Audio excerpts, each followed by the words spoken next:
Straddle pancake leg opens are a nice variation of our traditional straddle leg opens and closes because we're adding our forward fold component.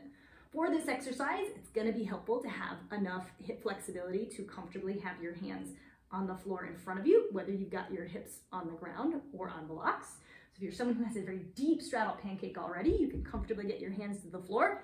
You can do this with your butt on the ground. If you're someone who can't quite sit up with a flat back in your traditional straddle, let alone think about leaning forwards, you're going to want to do this one sitting on 1 or 2 yoga blocks. And being able to get your hands to the floor, you might want a yoga block in front of those hands. So our starting position, we want to be in our straddle with our legs as wide out to the sides as we can, thighs rotated up towards the ceiling, back nice and flat as we're adding our forward fold. So if you've got those tight hips, your forward fold is going to be really small. If you've got happier hips, that forward fold is going to be a little bit bigger, but it's important to keep our back flat in this position so our hip bones are starting to rotate towards the floor and my back isn't rounded in this position because that's not actually stretching our hamstrings at all. So make sure you're in that nice flat back position. From here, keeping your forward fold, so we're keeping that stretch that we've got in our hamstrings.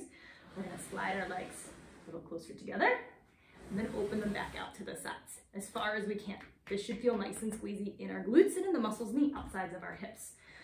Bringing those legs back together, a little squeeze of those inner thighs, squeeze in those outer hips, pulling those legs far apart. For this exercise, it's important to keep our thighs either rotated towards the ceiling or a teeny bit behind us.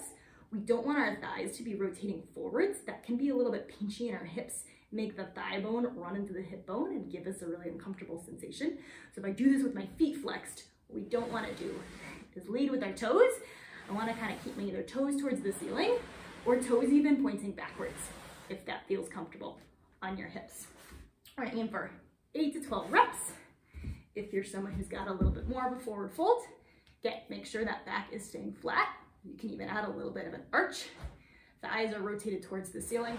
Go backwards as we bring those legs together and back out to the side. Making sure that we're not rounding our back. As those legs come out, back is staying in the same position the whole time.